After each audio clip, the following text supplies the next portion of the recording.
Hi all, I M Asha Binoy from Asha's ash bride. ഇന്ന് നിങ്ങളോട് പറയാനുള്ളത്, എല്ലാവരും എൻ്റെ അടുത്ത് പേഴ്സണലി മെസ്സേജ് ചെയ്ത് ചോദിക്കുന്നതും എന്നെ നേരെ കാണുമ്പോൾ ചോദിക്കുന്നതും ഒക്കെ ആയിട്ടുള്ളൊരു ഡൗട്ടാണ്, എങ്ങനെയാണ് ഫൗണ്ടേഷൻ സെലക്ട് ചെയ്യുന്നതെന്ന്. വളരെ നല്ലൊരു ചോദ്യമാണത്. കാരണം സാധാരണക്കാർക്ക് അത് അറിയണമെന്ന് നിർബന്ധമില്ല.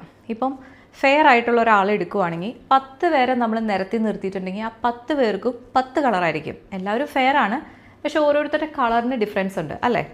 അതുപോലെ മീഡിയം ടോണുകാരെ ശ്രദ്ധിച്ച് നോക്കിയേ. നിങ്ങൾക്ക് പരിചയമുള്ളൊരു 10 മുഖങ്ങൾ ഓർത്ത് നോക്കിയേ. ആ 10 പേർക്കും 10 കളറാണ്.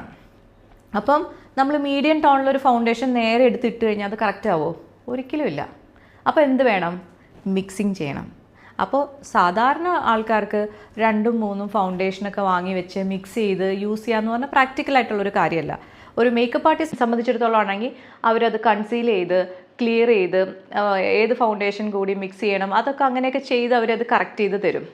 അപ്പോൾ നിങ്ങളുടെ പേഴ്സണൽ യൂസിന് നിങ്ങൾക്കത് ശരിയായിക്കൊള്ളണം എന്നില്ല. അപ്പോൾ എന്ത് ചെയ്യണം? പല ബ്രാൻഡിലും സ്ലൈഡ് വേരിയേഷൻസ് ഉണ്ടാവാം. അപ്പം നിങ്ങളുടെ കറക്റ്റ് കളറാണെങ്കിൽ മാത്രമാണ് നിങ്ങൾക്കത് സ്യൂട്ട് ആവുള്ളൂ.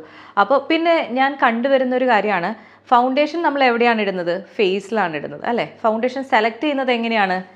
ഇവിടെ അപ്ലൈ ചെയ്ത് നോക്കും, ഇവിടെ അപ്ലൈ ചെയ്ത് നോക്കും, ഇവിടെ അപ്ലൈ ചെയ്ത്, ഒരിക്കലും അല്ല. നമ്മൾ ഫേസിലിടുന്ന ഐറ്റം ഫേസിൽ തന്നെ അപ്ലൈ ചെയ്യണം. മനസ്സിലായോ?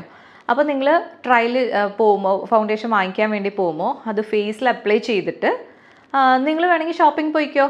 ഒരു സൈഡിൽ വേണമെങ്കിൽ ഒരു ബ്രാൻഡ് അപ്ലൈ ചെയ്തോ, ഒരു സൈഡിൽ വേണമെങ്കിൽ ഒരു ബ്രാൻഡ് അപ്ലൈ ചെയ്തോ. അത് നിങ്ങൾ ഷോപ്പിംഗ് ഒക്കെ കഴിഞ്ഞ് തിരിച്ചു വരുമ്പോൾ നിങ്ങൾക്ക് ഏതാണ് നന്നായിട്ട് ഇരിക്കുന്നതെന്ന് തോന്നിയാൽ അത് സെലക്ട് ചെയ്യുക. ഒരേ ഒരു ഫൗണ്ടേഷൻ മാത്രം ഇടാൻ പറ്റും എന്നുള്ളതെങ്കിൽ നമുക്ക് അങ്ങനെ സെലക്ട് ചെയ്യാനേ പറ്റുള്ളൂ അല്ലേ? അപ്പോൾ നിങ്ങൾക്ക് ഡേ ലൈറ്റിൽ നിങ്ങളുടെ ഫേസ് കാണാനും പറ്റും. ആ ലൈറ്റിങ്ങിലൊക്കെ ചിലപ്പോൾ നിങ്ങൾക്ക് കറക്റ്റ് മനസ്സിലാവണം എന്നില്ല. മനസ്സിലായോ? അപ്പോൾ അതുകൊണ്ടാണ് ആ കറക്റ്റ് കളറല്ലാതെ വരുമ്പോഴാണ് അത് ഗ്രേഷായി വരുന്നതിൻ്റെ കാരണം അതുകൊണ്ടാണ്.